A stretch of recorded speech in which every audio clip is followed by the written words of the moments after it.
Okay, let's look more specifically at the 30 to 60 day mode and its northward propagation by starting with this figure again. This is from Bin Wang's chapter from the book, Lau and Walliser's book. We'll come back to the chapter later when we talk about theories. But we already mentioned that the deep tropical Indian Ocean, for example, has the warm SSTs, available, convectively available potential energy. Convection is set up, let's say, in the ITCZ, and the associated vertical motion is shown here. You have anomalous vertical motion here around it as well, and then as you get further away, you have a subsidence on either side as shown here, and the background vertical shear is shown here. U1 bar and U3 bars denote the mean of background flow. As we said, there is easterly vertical shear in the region associated with the monsoonal circulation, which gives us this horizontal verticity, which are shown here as zeta bar, and the circulation associated with that is going to give us frictional convergence at the surface, as we said before, and the difference that is needed to create the asymmetry in front of the convection compared to behind is that there is a background moisture gradient as well. Remember, before we said when people looked at zonally symmetric models of northward propagation, they invoked meridional gradient of sensible heat, meridional gradient of moistatic stability, role of land hydrology, and so on, but none of them can fully explain the northward propagation. This one comes pretty close in terms of at least the consistency check. So once you have frictional convergence and vertical motion, you have the tilting of the vertex. So the baroclinic verticity creates barotropic convergence and divergence. So on this side you have a downward tilting, ahead of it you have a vertical tilting, so the convergence is asymmetric because of the background moisture gradient, and that's how you end up with a vertical motion ahead of the established convection that is going to favor a northward propagation of the convection, and that's what is manifest as the monsoon intraseasonal oscillation. Okay, so here we are showing that in a little bit more detail by looking at regressed 30 to 60 day filtered anomalies of OLR and 850 hectopascal relative verticity contour. So positive, solid, and negative dashed contour intervals with respect to the reference time series we already looked at. The ISO time series we had derived averaged around 80s, 90s, so we are still mostly on the Bay of Bengal. So here the verticity at low level shows the phasing. So again we are looking at the lead lag, 0 being the convection at the top of the Bay of Bengal, and you can the colors here being the OLR, and of course negative OLR again correspond to convection, and which is corresponding to this for day 0. So this is the equator, and you're starting with convection on the equator and dry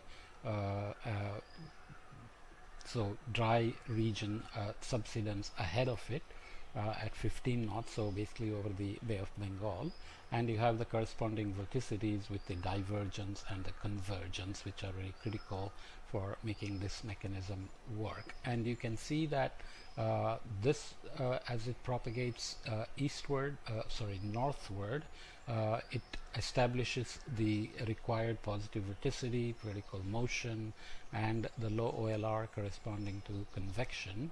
So you can see the northward propagation and the phasing of the wet and dry phases of the convection as seen by the verticity that is required in the OLR. So that shows the coupling, and you can also see the in-phase relation between the surface divergence and the vorticity, so that also confirms the mechanism that we are talking about.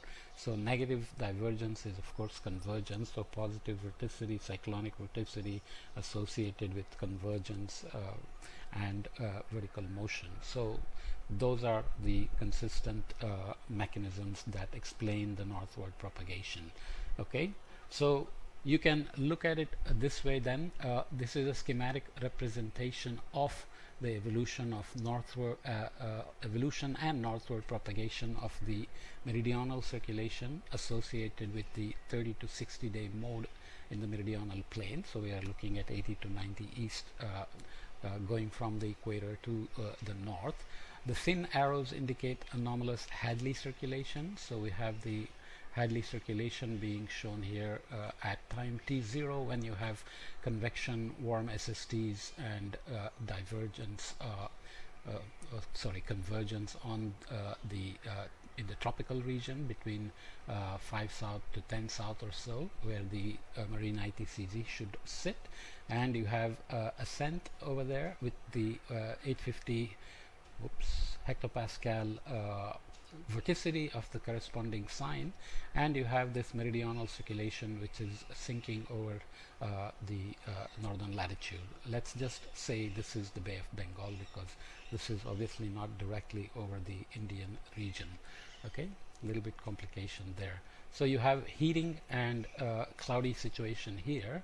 So it transitions from break towards active. So in about 10 days, the processes that we talked about here have functioned. So you have the northward movement of the convection and ascent that is moving with it, and you have now a Hadley cell that is subsiding over the tropical region, and you are changing the vorticity and divergence, and you can see that you still have heating here. You will create heating here, so the SST that would cool would begin to warm again, and so on. So you can then move to T0 plus 20.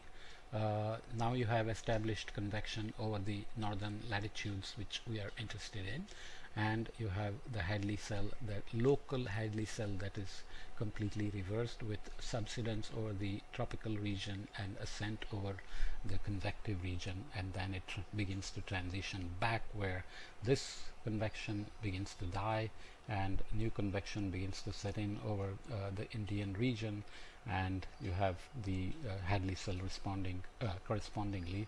So the next northward propagation begins with that transition. So these are obviously schematics, but this is one of the most consistent explanations given for northward propagation, despite the minor details like frictional convergence and its dependence on Coriolis, and how to explain the northward propagation from the deep tropics and not just where Coriolis is greater than 0.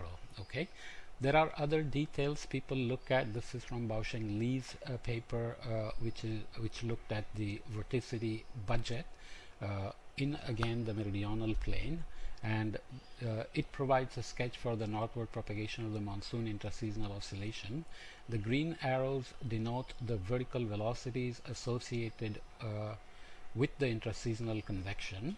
The vortex tube associated with the vortex tube is induced by the vertical shear of the background zonal wind, again that we already looked at in the lower troposphere, and the easterly, so inward arrow in the upper troposphere. So you have the easterly and westerly, so you have the net easterly shear that we already mentioned several times. The black thin arrows within the tube denote the direction of background horizontal vortex tube. Okay, so that's the vortex tube. You can just curl your fingers around the vertical shear and you get that. The red and blue circles denote the cyclonic and the anticyclonic vorticity that we had already talked about with corresponding vertical motions. The main point made by this paper, in addition to what we already discussed, is that there is a vorticity tilting term that is related to the meridional gradient of the vertical motion. We indicated before that there is anomalous vertical motion here and reduced vertical motion around it, and then you have subsidence as you get away from it, which is what we are talking about here. So you have vertical motion and subsidence as you get away from the convection center. This gives you a meridional gradient of the vertical motion. So omega here is the vertical velocity in the pressure coordinate. So it is negative on the southern side of convection and positive on the northern side of convection. And this vorticity tilting term turns out to be very critical for advecting low-level vorticity and vorticity balance in general that is required for explaining this northward propagation. So why do we do these kinds of details? Basically because when you look at the models which do not do northward propagation so well, you can diagnose each term and try to see the models that are doing it better. What is it that's critical for the models to capture that? There is always the convective parameterization issues that we talked about before, but this is more of the dynamics given a convective parameterization. If the model is doing a better rendition of northward propagation, then what are the terms that are critical? This helps you to then focus on specific processes that may be missing in the models. Okay, so those are critical for understanding the processes better, even though we don't have the theory from first principles. You are given a convection that is established. So this, for example, doesn't clearly explain the time selection of 30 to 60 days. You can just fit in the model knowing that in the observations we have the 30 to 60 day time scale that is already been selected, and then you can derive propagation speeds based on satellites, OLR, rainfall, vorticity, and so on and so forth. Okay, all right.